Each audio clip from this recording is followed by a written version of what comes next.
back here at the Swamp as the Gators have wrapped this one up 34-13 with a win, Pokey, and had fun calling the game. Appreciate you coming over and joining us. We had a little swamp up at the end, and I didn't know. I thought I was going to have a Mount Ida guy over here with me for a while, so going to have some real fun if I had to do that. But, I appreciate you joining us. It was fun calling the game and getting to watch this one. It's a different aspect of being out there in the stands, isn't it? That's right. So you didn't have to yell at them refs as much. Yell at the refs. They probably wonder where I was at. But Pokey may join us again here. Like I said, I don't know what we'll do with the playoffs completely yet, as it kind of depends on what other teams we're covering make the playoffs as well on the Texas side, because we got a lot of hats in the fire there. So, but appreciate you joining us. We'll let you step out here. We're going to speak with Jimmy Woods just real quickly for a few minutes on the Kubota wrap-up show, man. And again, I appreciate it, Pokey. I really enjoyed it. Thank y'all for having me. Yes, sir. That's Pokey Booth, Foreman. Well, no, you said you was a Ashdown Bear, but he's now a Foreman Gator. So back with the voice of Foreman football, too, Jimmy Woods. I tell you, second half started. What a drive by Mount Ida to open the second half. No way, half the clock was ate up, and they got scored. I'm thinking, here we go. We got a ball game. And then the Foreman defense said, we're right back at you. So, yeah, it was one of those things I knew that, Mount Ida would come out probably and really try to establish something, and they did. But, man, after that, Foreman just really clamped down.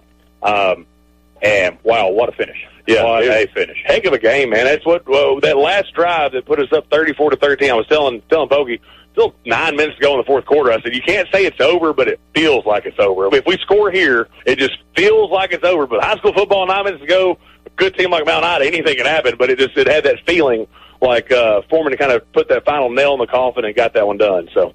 Yeah, it really looked like, it looked like that it took a lot of swagger out of Mount Ida. Up to that point, I think they thought, this may be still a ball game at 28-13. You get a stop, you get a quick score, get it back in it. But, Foreman was able to do what Mount Ida usually does to everybody else, really kind of smash them, hit them in the mouth right off. And how the game started. First drive of the game, Mount Ida scores in 3 plays. On a long run, and then a long drive to start the second half, and that's it. That's all. Foreman's defense really clamped down.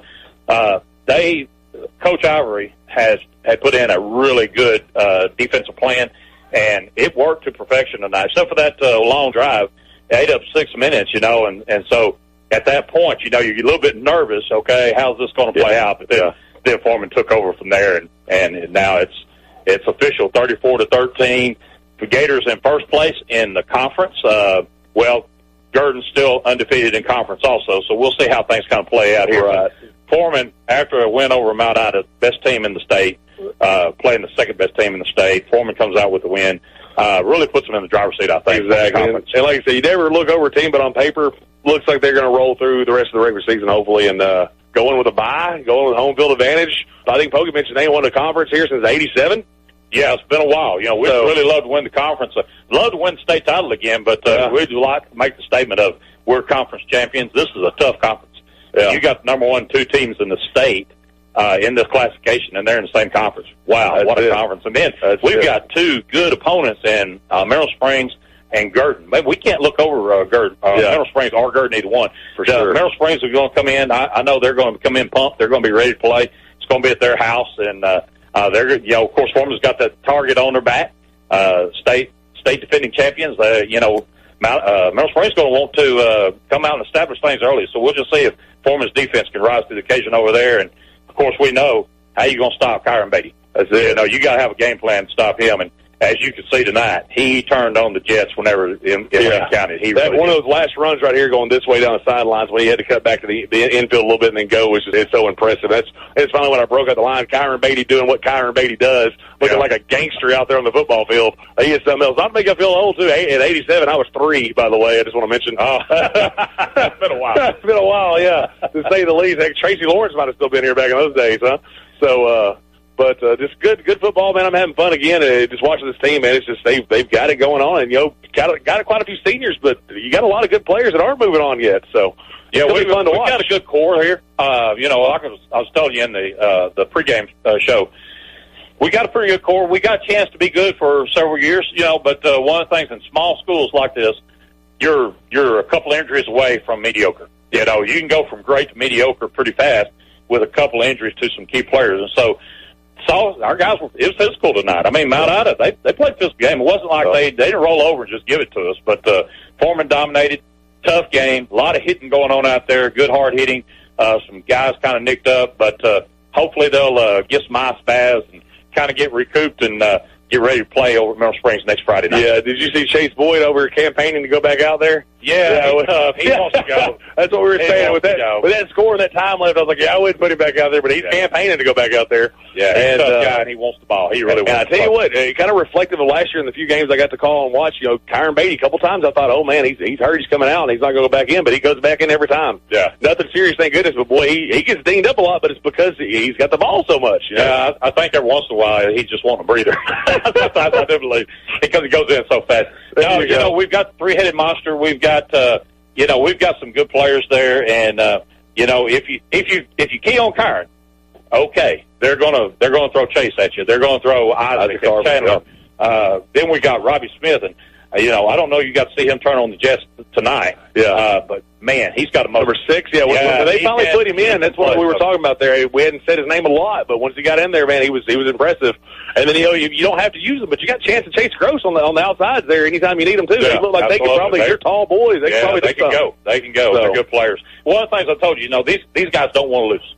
Yeah, I mean, they've got that attitude and that swagger. They don't want to lose a game, so they're going to come out with their best effort every week. And so, happy about that. One thing we do need to watch in Mineral Springs. Mineral Springs got a little quarterback over there. If he's not hurt, they got a little quarterback over there. Everybody says he's a pretty good little passer. And so, Mineral Springs could put a little passing game on us. We hadn't had to defend the pass a lot.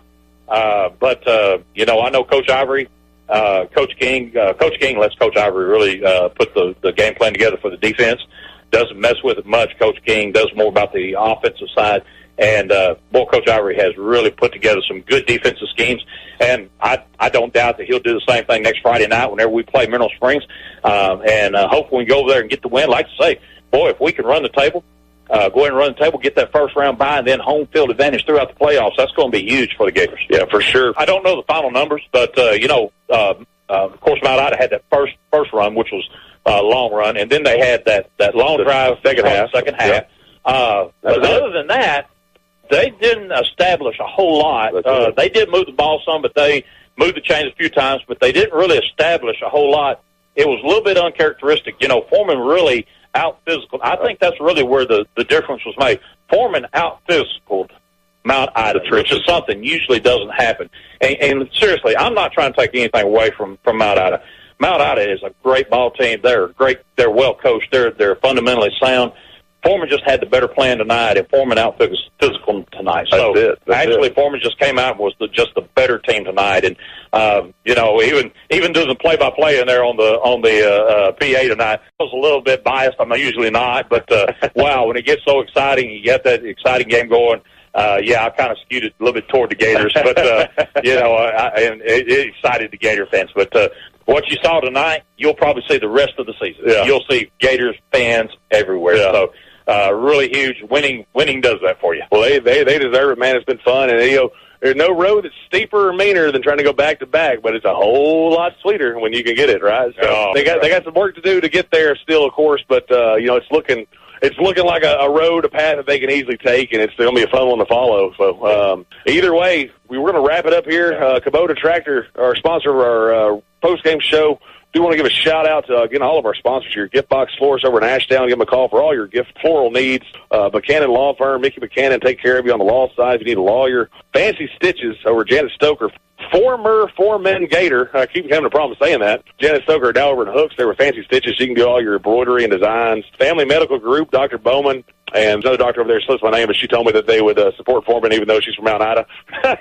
But we appreciate them and everybody that came on board with us here. And everybody, the Architects, Foreman fans, you've been listening to some Gator ball here. And we'll be back with Liberty ILO next week, as this is normally the Liberty ILO station. They're on a bye this week. Coach Steve Wells has the Leopards on a roll, looking to get on a roll, I should say, going into conference after some tough 4A, 5A teams have had to play there outside of the district. And other than that, Jimmy, we appreciate you joining us here for the halftime show and for this wrap-up show. And I think we're done. We can go home. Chase, appreciate it, man. Yeah. It's great. I'm glad that you guys could come over and do this game. What a game you got to see. I'm glad you got to see this game. I told everybody, I said, if you're going to see Foreman play, come watch them October the 12th, because this ought to be a good one. And truthfully, the Stars had to align a little because I had to be off for Redwater for myself to be here at least with the bye. Liberty Iowa had to be off for the bye for the station to be opened up, and then the game just happened to be scheduled for tonight, so it just worked out perfect. So we'll be back for the playoffs. So remember that we'll probably be on one of our sister stations, but just stay tuned. Check out Texarkana Radio Center's Facebook page, website, all that good stuff. Probably listen to stuff here at the Foreman Field. We'll figure out for sure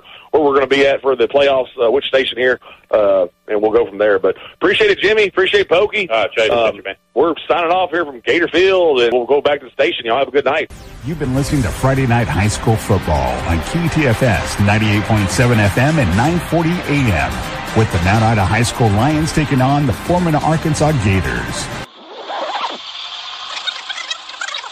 Keep calm, Foreman. Chomp on. And remember, go Gators!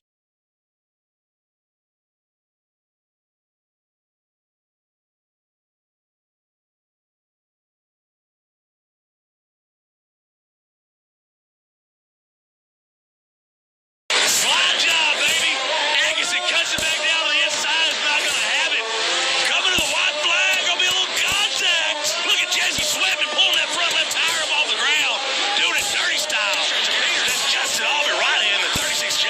He's 3 wide going into turn 3 on the first lap. Cars up front. Outlaw. It's all about Outlaw. He's going to lead on brakes. Little contact. Little rubbish racing.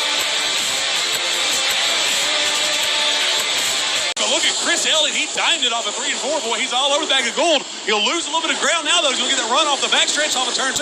He's all over the back of William Gold. It's Chris Elliott. They're pulling away from Randy Weaver. Moving into the top 5 is Drew Armstrong.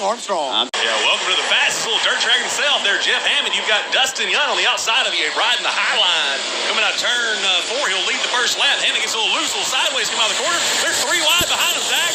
Heck of a race, man. Like you said, Craig Oaks is in that old Drew Armstrong ride who won 4 in a row in that car. April 20th and May 18th, he won all 4 events. So we know that car is fast. He's trying to get around Harvey now. I like the homework and the nuggets you got here, Chase. You brought some ammo here tonight.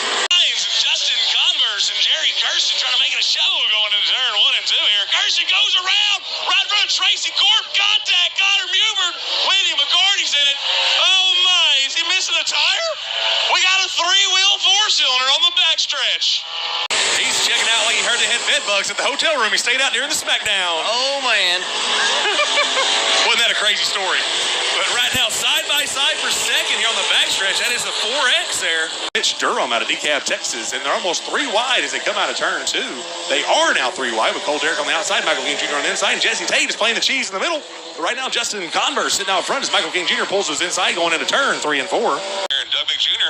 got his hands full there for third. He'll give up the spot, fall back to 4th. Rollo Pilkington's got a sight set on Sean Graham. Hope he's not on any magic mushrooms, because that car will have you tripping. Well, if Sean is going to learn anything about his... And the 94 of Chris Morris there, so good side-by-side racing for second. And Seth Stair is there, baby. He's going to try to make it 3 wide going on the backstretch, Zach. Here comes the Rains County Rocket. Better watch out, because bow, wow, wow, yippee-yo, yippee-yay, 11. Travis Ballard is inside going to turn 1 and 2. He's going to try to take the spot away, Zach. I don't know. He's going to do it. I don't know what the hell you just said. Jeff Rice, so all the way back of Chris Shaw, too. We got a battle for first and second, a battle for third and fourth as well. This is shaping up to be a good one here, Zach. Yeah, Travis Bowden out of Karnak, Texas, last year's RaceOnTexas.com factory. Oh, Shaw just went up like Cheech and Chong and up in smoke. It's Wham Bam Thank You Graham. He's on the outside of Doug Big Jr. trying to take second away here on the backstretch. He'll get a run off the high side, see if he can do it. Doug Big Jr. is going to close the door. Graham saw it. Oh, spin a Rudy. Is that Jason Beasley? Oh, my. Rollo. Rollo Pilkington is looking good. He came on business at 610 Speedway last Friday night. He looked good up there as well. I was glad to see that. Right now, Doug Big Jr. side by side coming off a turn 4 there. What a battle here, fans. That's what we're here to see. Tell you right now, the old school's leading this race. Are they? Dean Rasco, Ricky Ingles over the hero, not in the 0. Bubba McEachern in the 25. Dylan Spear in the 22 there. And then you got Knighton in the 96, the Nightmare, trying to rounding out the top 5. So. Right now, Dustin's there. High, sitting pretty. He'll get the white flag. This time, 2 to go. Excuse me, from Scotty Huckelbeck. Hitting is right there. The Tater makes any kind of mistake. Hitting, he'll be all over it.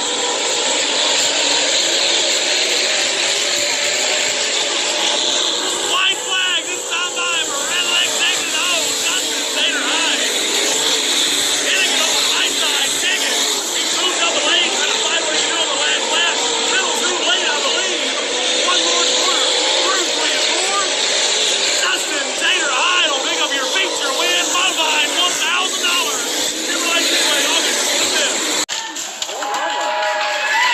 It's going to be 1st and 10 from the 4.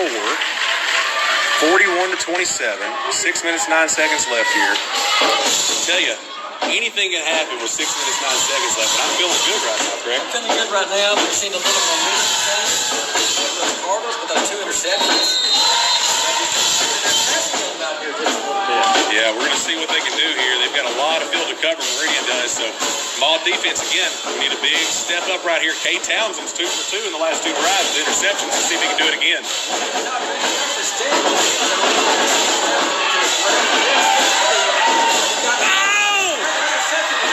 Kay Townsend! 3 drives in a row, he has got an interception. That one he brings to the house for a 3-score lead by Maul.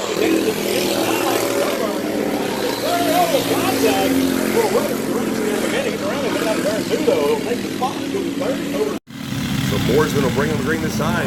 3 to go. Nathan McKinnon goes to the inside. See what he can do here. He's going to try to take the lead back. A little contact, a little slide job up in front of him here. Moore's been all over the back of him, though.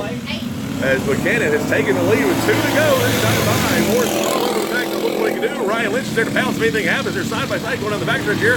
Moore's looks to take the spot away from Buchanan. Oh, my. Get it back to Moore's, he won't be denied. Nathan Buchanan, one more left to try to chase him down. Ryan Lynch right there. They're looking to take a second away. Got Coburn looking to the inside of Lynch. Won't be able to do it here. They'll finish as they are. Forsman, Buchanan, Lynch, and Coburn. Oh, my. So here we go one more time. Brandon Kelly, Kevin Hall leads the way. Kelly looks to slide in front of him. Oh, a little contact there. Kelly looks inside of Hall. Hall will shut the door there. Sam Bowers on the outside there, battling for 3rd. Pushing his way inside there. That is going to be the 101, Bill Hoffmeyer. Harmon's fell back here at the back there. Kevin Hall leads the way, though. Brandon Kelly all over the back of him there. It's Hoffmeyer, Bowers, your top 4 right now. Hoffmeyer gets a little loose there. It's going to give Bowers the opening there. Bowers cannot capitalize. He'll fall in the line. Looks like Hoffmeyer may be having some little bit of issues with that car. He's able to gather it up. No, Hall opens up the inside for Kelly. Going in the backstretch to be a battle for the lead momentarily, but looks like Kelly falls back in the line behind Hall there and thinks better of it. Oh, my. I don't know if those are leaves or sparks, but either way, Brandon Kelly's taking the lead here. Got around Kevin Hall. Said the quicker he can do it, the better. That's a good battle back over 3rd, too. There goes Sam Bowers around Hoffmeyer on the inside, coming down the backstretch there with a load of steam. Sam Bowers back the loud pedal right now, all over the back of Hall there, trying to chase him down for 2nd. They're going to capitalize, put the 71 a lap down there of Morris Harmon. Woo. Sam Bowers, Hall in the middle. Oh, my. Is that a motor? I think he forgot to tie it down. Brandon Kelly going so fast, he lost his Get him some attention over there. Looks like he may be hurt, guys.